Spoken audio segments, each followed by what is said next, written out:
Que bom que você está aqui. Queria convidar você para abrir na palavra de Deus aí em João capítulo 12. João capítulo 12. No domingo passado nós falamos aqui sobre uma palavra do apóstolo Paulo, lembrando quando Jesus realizou a primeira ceia, que nós chamamos de ceia do Senhor. E quando Jesus realizou essa ceia, foi próximo da Páscoa, né? E Jesus então ali instituiu a ceia, faz a ceia com os seus discípulos, certo? E nós conversamos sobre isso. Então naquela casa lá, naquele local, Jesus tem aquele jantar de Páscoa com os discípulos, e ali Jesus então, de forma visível ou usando aqueles elementos do pão e o cálice, revelando que ele seria crucificado, dando a vida por nós.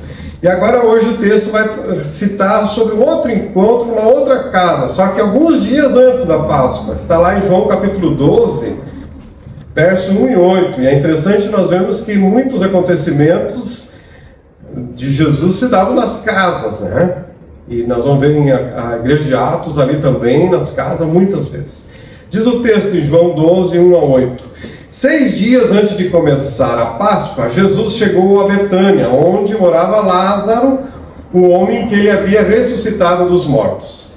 Prepararam um jantar em homenagem a Jesus. Marta servia e Lázaro estava à mesa com ele. Então Maria pegou um frasco de perfume caro, feito de essência de óleo aromático, ungiu com ele os pés de Jesus e os enxugou com os cabelos. A casa se encheu com a fragrância do perfume. Mas Judas Iscariotes, o discípulo que em breve trairia Jesus, disse: este perfume valia 300 moedas de prata. Deveria ter sido vendido e o dinheiro dado aos pobres. Não que ele se importasse com os pobres. Na verdade, era ladrão. E como responsável pelo dinheiro dos discípulos, muitas vezes roubava uma parte para si. Jesus respondeu: deixe-a em paz. Ela fez isto como preparação para meu sepultamento. Vocês sempre terão os pobres em seu meio, mas nem sempre terão a mim. Pai, mais uma vez queremos colocar nossas vidas diante de Ti, diante da Tua palavra. Queremos ser ministrados pelo Teu Espírito Santo, a revelação da Tua palavra, que venha, ó Deus, tocar em nossos corações, nos transformar nessa boa obra que nós somos, que Jesus está fazendo em nós. Ministra nossas vidas, ó Deus, tenha liberdade, Espírito Santo, de falar conosco, com cada um, em nome de Jesus. Amém. João registrou o Evangelho de Jesus, e você vai encontrar aqui no Novo Testamento como o quarto Evangelho, né? E lembrando que João era um dos 12 apóstolos, ele vai ser chamado o apóstolo amado, o discípulo amado, né? O apóstolo do amor. Mas quando tu lê o Evangelho, aqui você vai perceber que o objetivo de João foi demonstrar que Jesus era o Deus Filho encarnado. Ele começa no verso 1 dizendo, lá no João 1, não precisa acompanhar, se quiser pode, mas é o nosso texto principal que a gente leu, né? Em João 1 e verso 14 diz assim: no princípio, aquele que é a palavra já existia. A palavra estava com Deus e a palavra era Deus. Assim a palavra se tornou ser humano, carne e osso, e habitou entre nós. Ele era cheio de graça e verdade, e vimos sua glória, a glória do Filho único do Pai. Além do Evangelho aqui que João escreve, também ele vai escrever lá, registrar o livro de Apocalipse, e as suas 3 cartas. E na primeira carta de João, ele segue o mesmo propósito, o mesmo objetivo, quando ele diz assim: proclamamos a vocês aquele que existia desde o princípio, aquele que ouvimos e vimos com nossos próprios olhos e tocamos com nossas próprias mãos. Ele é a palavra da vida. Aquele que é a vida nos foi revelado e nós ouvimos. Agora testemunhamos e lhes proclamamos que ele é a vida eterna. Ele estava com o Pai e nos foi revelado. Só para você perceber aqui o propósito de João, onde ele está no Evangelho, especialmente apresentando a Jesus, então, o Deus que se tornou ser humano, que habitou no meio de nós, que vai dar a vida por nós, né? Vou citar outros versículos aqui do Evangelho. Mas o texto que nós lemos, ele vai começar dizendo assim, que 6 dias antes de começar a Páscoa, Jesus chegou a Betânia. 6 dias antes da Páscoa. Lembrando que a Páscoa, ou a festa da Páscoa, né? A Páscoa era uma festa judaica que relembrava a libertação de Israel da escravidão do Egito. O povo ficou escravo ali uns 400 anos, então Deus escolheu Moisés como libertador.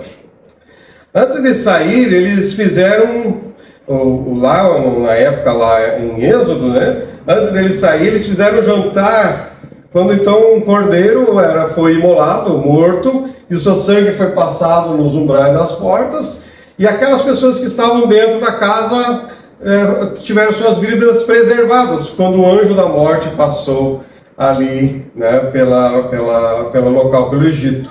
Ou seja, o sangue daquele animal protegeu aquelas pessoas.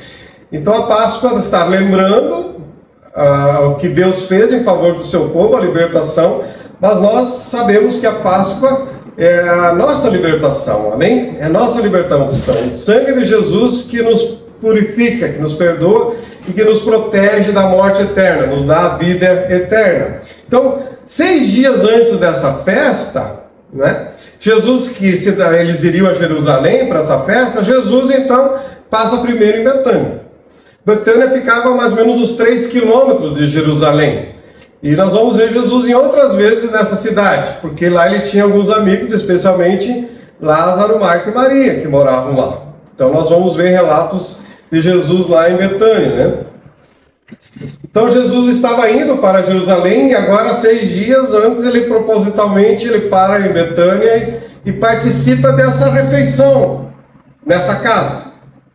Está ali com algumas pessoas. Então antes dele, e nós sabemos, ainda os discípulos não tinham entendimento completo, nós sabemos que antes da Páscoa, esses 6 dias antes, Jesus está ali com eles, e eles ainda não tinham esse entendimento, mas daqui a alguns dias Jesus participaria do jantar de Páscoa, celebraria a ceia do Senhor, que nós vimos domingo passado, e depois Jesus seria preso e seria crucificado. Então, uma semana antes, vamos dizer assim, Jesus está ali com eles naquele jantar, um jantar com os amigos. Jesus o Senhor dos Senhores mesmo, né? Sabe todas as coisas. Jesus está ali com eles naquela refeição e acontece algo assim espetacular ali naquele momento, naquela casa, né? Naquela casa. O Evangelho, conforme escreveu Lucas, aqui nós estamos lendo o relato de João, mas quando nós vamos ver o relato de Lucas, ele registra que esse acontecimento se deu na casa de um homem chamado Simão leproso. Ou Simão que foi leproso, né? Porque o leproso não podia conviver. Então provavelmente esse homem tinha sido curado de lepra e agora eles estão ali, Jesus ali nessa refeição, né? Na casa do Simão leproso, ou conhecido por causa da sua história de vida. Agora imagine a cena, estavam naquela casa, aquelas pessoas ali, no mesmo ambiente, naquela refeição, estava ali Lázaro, e o texto vai dizer que aquele que Jesus tinha ressuscitado, que está no capítulo anterior, capítulo 11, né, quando Lázaro tinha morrido, tinha ficado 4 dias sepultado, e Jesus ressuscita Lázaro, e anuncia para Marta e Maria que ele era a ressurreição e a vida, porque elas não entendiam como assim a ressurreição, e Jesus disse, se você crê em mim, né, você também ressuscitará. Assim nós cremos, porque Jesus é a ressurreição e a vida. Mas sobre isso, esse capítulo eu falarei outro dia, provavelmente domingo que vem. Então nós vemos esses discípulos ali, essas pessoas ali, Lázaro, que havia sido ressuscitado por Jesus, um milagre assim que as pessoas... Isso ficou famoso, até as pessoas... Lá nos outros evangelhos vai registrar que as pessoas vinham querendo ver Jesus, mas queriam ver Lázaro também. Quem não estava na ocasião, ressuscitou mesmo, queriam ver Lázaro. Estava ali o Judas, que João aqui vai dizer que é aquele que ia trair Jesus mais tarde, né? Quando João está fazendo narrativa, ele já vai ir para frente e dizer, isso aqui vai acontecer, mas ele está narrando o que já aconteceu, né? Judas, quem iria trair Jesus e que se mostrava como defensor dos necessitados, né? Marta, que estava ali, continuava servindo as mesas. A gente vai ver Marta lá registrada por Lucas, servindo as pessoas, Jesus. Provavelmente outros convidados, se nós olharmos os outros dois evangelhos, Mateus e Lucas, vai mostrar que outros apóstolos estavam ali, que outras pessoas estavam ali, mas principalmente Jesus estava ali. O Deus que se tornou um ser humano estava ali com eles, e João, como vimos na citação, que se tornou osso e carne, e nós apalpamos nele. Jesus estava ali comendo com eles. O Deus, então, estava com ele. Agora tente imaginar você ali na cena, você junto. Era uma casa. Você poderia, se existisse naquela época, você estaria ali junto, comendo, você vendo aquela cena acontecendo, que nós vimos no relato aqui. Nós vemos uma Marta servindo, e talvez uma forma de Marta demonstrar que amava Jesus era servir. Então, alguns demonstram amor por Deus de forma diferente. Marta, eu amo Jesus e quero dar o melhor para ele, né? Ou seja, porque servir é algo bom e é útil, necessário que nós venhamos a servir. E Marta estava fazendo isso. E ela era coerente, você vê ela numa hora e depois vê ela de novo. E era a demonstração que ela tinha de amor a Jesus. Mas 3 pessoas se destacam aqui: Maria, Judas e Jesus, no relato, né? A morte, a prisão, a morte de Jesus estava se aproximando, ou seja, o momento épico da história da humanidade, quando o Filho de Deus iria morrer, certo? As pessoas estavam vivendo a sua vida na rotina normal, Jesus estava ali, estava próximo a morrer, dar a vida por nós, mas as pessoas estavam vivendo sua vida. Estavam vivendo sua vida, né?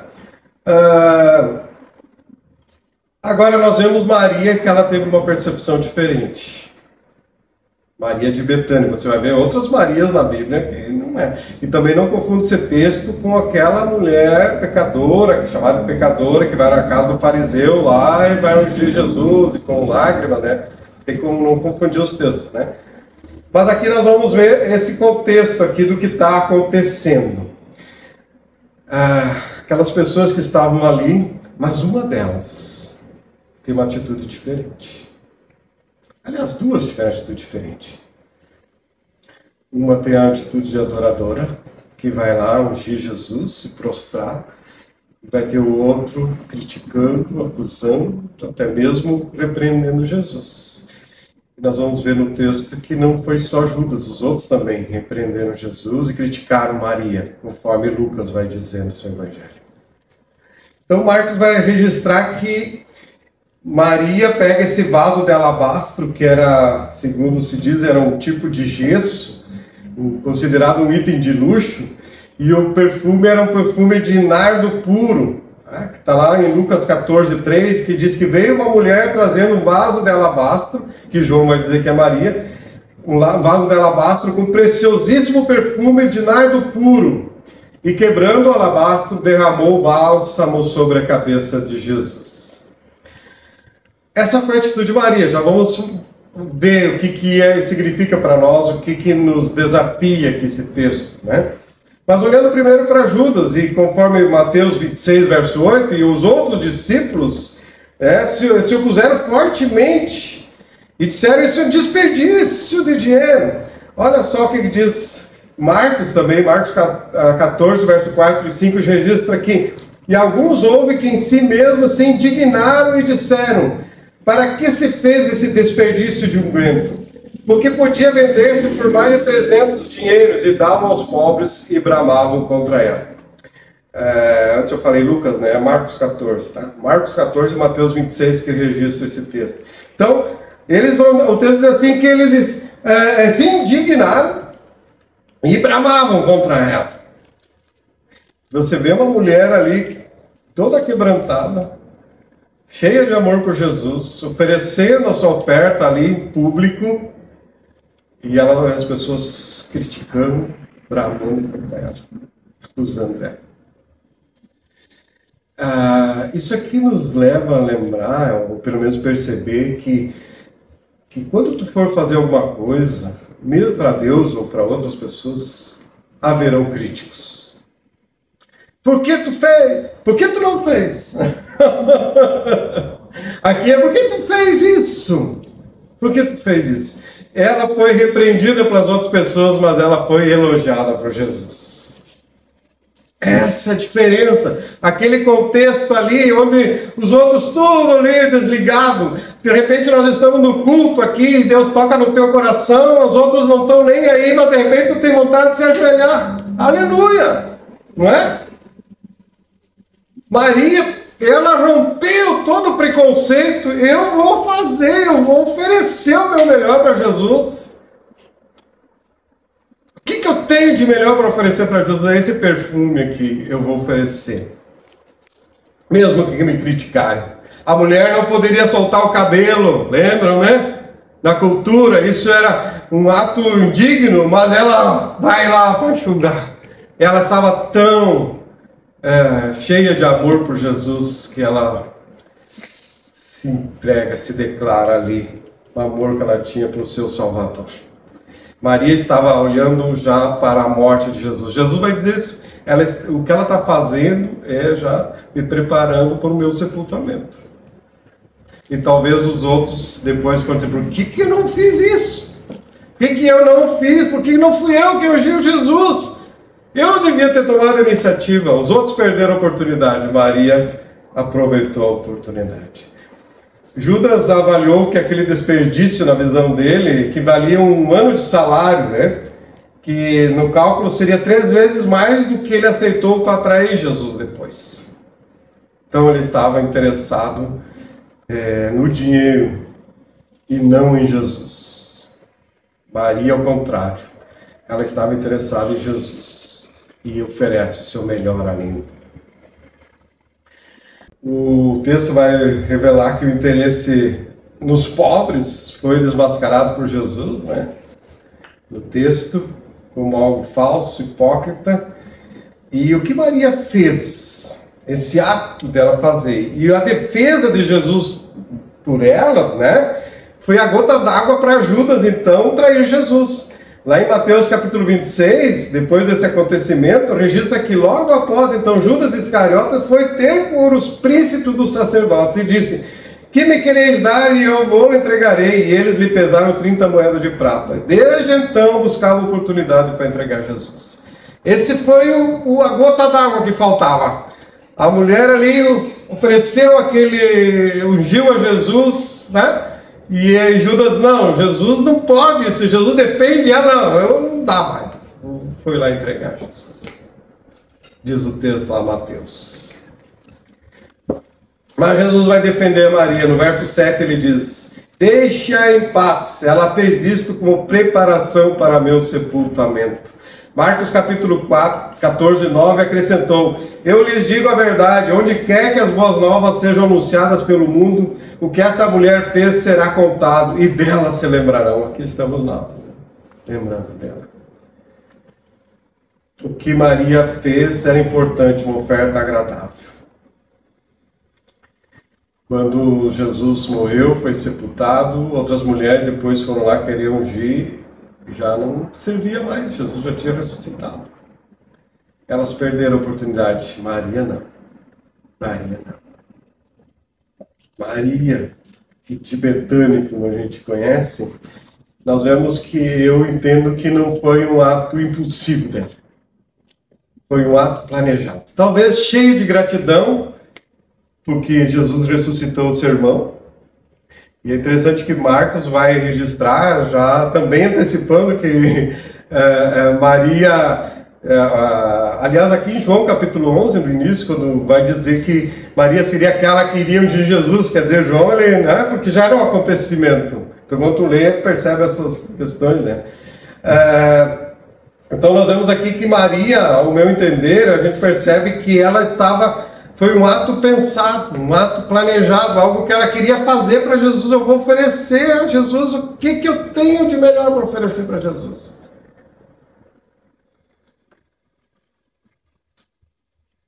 Ela talvez foi, alguém disse que talvez foi o presente mais caro que Jesus recebeu. Foi a ideia de Maria. Lembra, não é Maria sua mãe, é Maria de Betânia, irmã de Lázaro e de Marta. Né? Então, talvez tenha sido o presente mais caro que Jesus recebeu na sua vida, no seu ministério aqui. Ele é dono de tudo, né? Não precisa de nada, mas ele recebeu aquilo que vem do coração, como uma expressão de amor de Maria, aquele perfume. Talvez se ela tivesse derramado um pouquinho, porque ela derramou tudo, né? Talvez se ela tivesse derramado apenas algumas gotas, alguém diria, olha que amor que essa pessoa tem por Jesus. Está dando um pouquinho para Jesus. Talvez ela tivesse derramado a metade do frasco, né? E guardado a outra metade. Mesmo assim, ela seria elogiada. Olha só. Mas ela vai dizer, não, vou oferecer tudo. Tudo. E por isso que eu vou dizer, que desperdício. Que desperdício. A compreensão que as pessoas têm da tua dedicação a Deus nem sempre será a mesma percepção que Deus tem. As pessoas vão olhar para ver, que desperdício tu ir na igreja. Que desperdício tu ajudar as pessoas. Desperdício de tempo da tua vida, em vez de aproveitar a tua vida, tu tá lá ajudando os outros. Em vez de tu estar em casa descansando, tá aqui tocando e cantando. Que desperdício. Não, é nossa oferta de vida ao Senhor. Servir as pessoas. Marta está servindo. Estou servindo ao Senhor, eu estou servindo as pessoas, ajudando as pessoas, eu estou servindo a Deus. Não é um desperdício, é uma oferta de amor. Uma oferta de amor que ela estava oferecendo.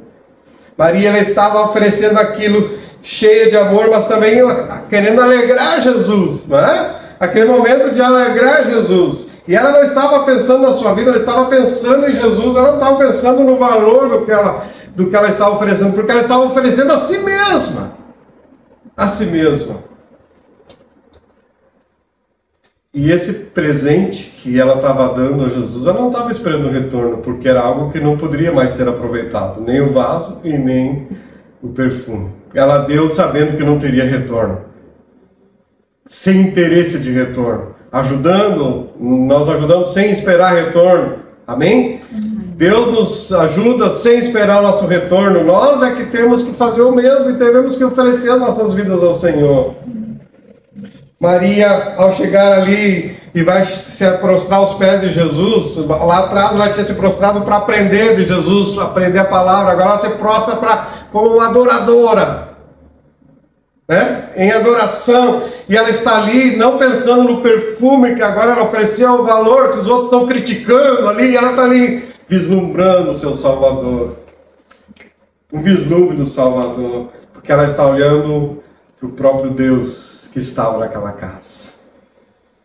Ela estava tendo essa percepção, porque ela também sabia que a herança que ela tinha nunca vai perecer. Aleluia, né? Não vai perecer. O seu valor excede a qualquer outra coisa. A nossa salvação tem um valor que excede a tudo. O nosso Deus é o nosso maior valor e o céu está preparado para nós. Jesus aprovou, repreendeu os discípulos, repreendeu a Judas e aprovou a atitude de Maria.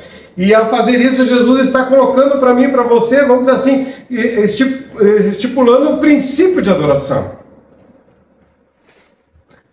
Nós temos que oferecer a nossa adoração com a nossa vida, com tudo, com o nosso melhor, e não oferecer algo ao Senhor.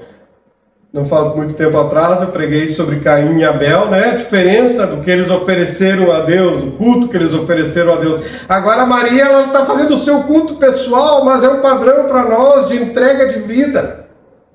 Jesus, ele pagou o preço por nós na cruz, de amor a nós, e agora ele está também esperando de nós o nosso amor a ele. Judas fez a escolha errada. Os discípulos também, eles estavam ali, gente, todas as pessoas eram o mesmo Jesus, o mesmo Deus presente, as mesmas palavras de Jesus, a mesma comunhão, Jesus presente, mas uma pessoa fez a escolha certa. Uma pessoa fez a escolha certa.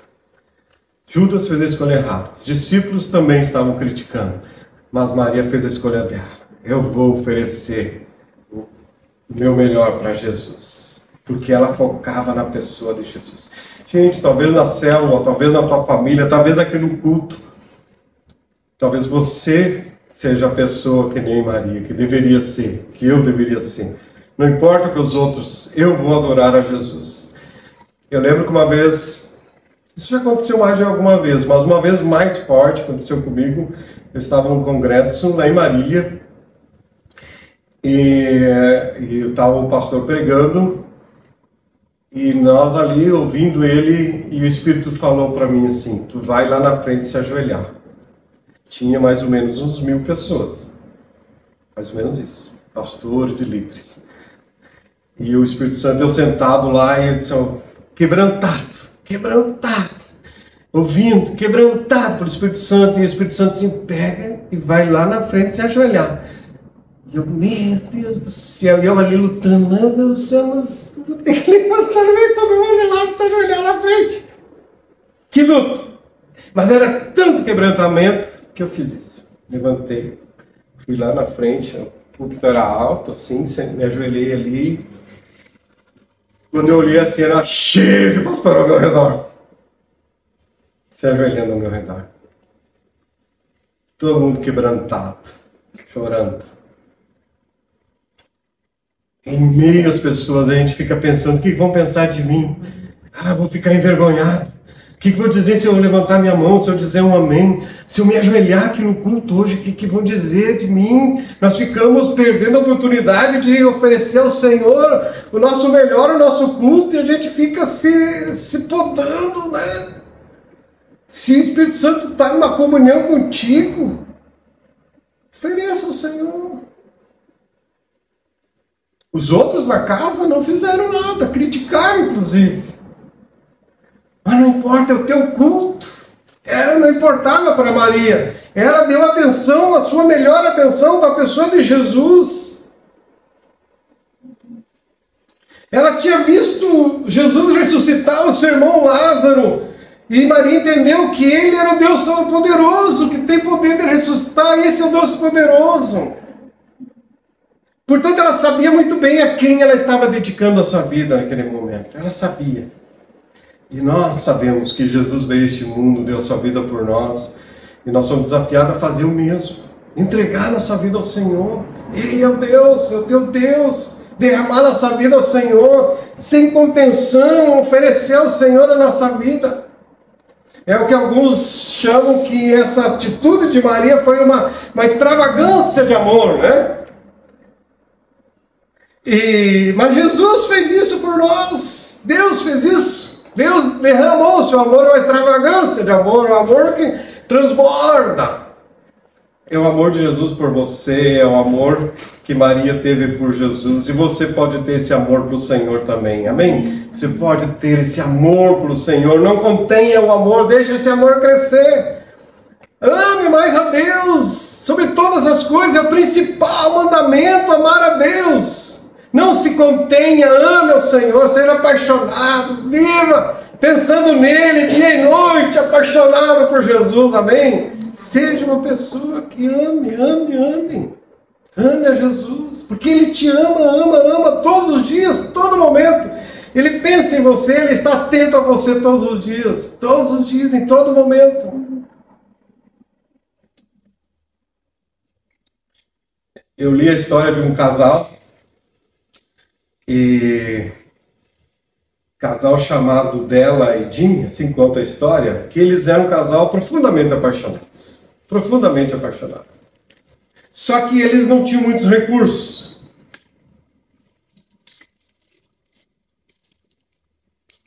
Não tinham muitos recursos financeiros. E aí chega a data, agora tem o Dia dos Namorados, né? Agora nessa semana, aí chegando a data, e uma data especial, e agora eu queria dar um presente especial para o meu marido ou para minha esposa. O que a moça tinha, chamada dela, o que ela tinha de especial era o seu cabelo. Ela tinha um cabelo bem cuidado, comprido, que era o seu orgulho. Então diz que a história é que quando ela soltava aquilo era como um manto, né? Já o seu marido, chamado Jim, ele tinha um relógio de ouro, que foi herdado do seu pai, aquele relógio que era algo de valor que ele tinha. E ele se orgulhava daquele relógio. Ela tinha aquele cabelo de grande valor para ela. E ele tinha um relógio.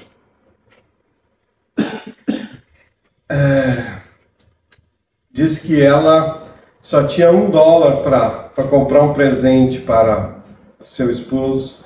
Então o que ela fez? Foi lá no local e cortou o cabelo, vendeu o cabelo. Cortou o cabelo. Coisa mais preciosa que ela tinha de valor era o seu cabelo. Ela cortou o cabelo, vendeu para comprar umas presilhas lá, para algumas coisas para o relógio do marido. Ele vai gostar muito para botar junto com o relógio. Né? Vendeu aquilo. Já o Jim, o que eu vou dar para minha esposa? O que eu tenho de valor? Foi e vendeu o relógio. E comprou umas presilhas para o cabelo dela.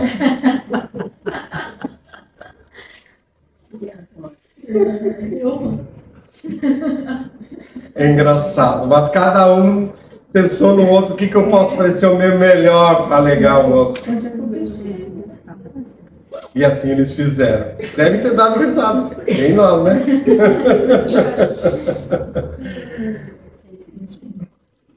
Maria, ela olhou, eu tenho esse perfume valioso aqui. Mas para esse perfume poder ungir Jesus, eu preciso quebrar um vaso. Como quebrar um vaso? E assim para nós, gente, cabe uma reflexão, uma aplicação. Nós precisamos ser quebrados para que o perfume de Cristo flua através de nós. Nossa vida precisa ser quebrada, derramada aos pés de Jesus. Amém? Amém. Precisamos desse quebrantamento, precisamos dessa entrega de vida a Jesus. Amém. Você precisa isso. Não seja um crente duro, inquebrável, que nada te sensibiliza, nada te quebra, nada te leva aos pés de Jesus. Não, seja uma pessoa que se quebra na presença do Senhor. Você não precisa chorar. Maria chorou, se não quer chorar, não precisa, mas a ideia aqui do texto é que você ofereça, se quebre, confesse os teus pecados, ofereça a tua vida ao Senhor, tenha uma atitude diante de Jesus, de quebrantamento, de oferecer o teu melhor para Ele. Oferecer o teu melhor para Ele. Muitas bênçãos relatadas na Bíblia, como eu falei no início dessa reflexão, muitas histórias aconteceram, milagres aconteceram na casa das pessoas. Muitas vezes Jesus foi convidado para ir na casa das pessoas para jantar e ali Jesus levou uma mensagem ou fez um milagre. Né? Você vai começar a lembrar, você vai lembrar de vários. Mas porque alguém um dia, Jesus, vem na minha casa. Eu vou fazer uma janta lá, vou reunir alguns amigos e eu queria que o Senhor estivesse lá com a gente. E Jesus, então, convidado, Jesus foi naquelas casas. E lá você vai ver Jesus fazendo milagre na vida das pessoas. Quem sabe Jesus precisa estar mais presente na tua casa. Ser o convidado principal na tua casa. Né? Ser aquele que você diz assim, Jesus, tu és sempre bem-vindo, tu és o dono da minha casa. Tu és o dono da minha vida. Então, queridos, mais do que convidar Jesus para estar na tua casa, Ele tem que estar no meu e no teu coração. Amém. Ser o teu Salvador. Amém. Entregue tua vida a Ele. Entregue o teu coração a Ele. Convide-o para fazer parte da tua vida, da tua história. Lá em Apocalipse 3:20, Jesus disse, eis que estou à porta e bato. Se alguém ouvir a minha voz e abrir a porta, entrarei em sua casa, cearei com Ele e Ele comigo. Jesus está atento à tua vida e Ele quer ser o teu Salvador, quer ser o teu Senhor. E você possa ser um adorador quebrantado, oferecendo o melhor que é a tua vida, o teu louvor, o teu serviço. Ofereça o teu amor ao Senhor da forma que você acha que vai agradar a Jesus. Maria escolheu usar o perfume. Qual vai ser a maneira de você fazer a tua oferta a Jesus? Tua oferta de vida.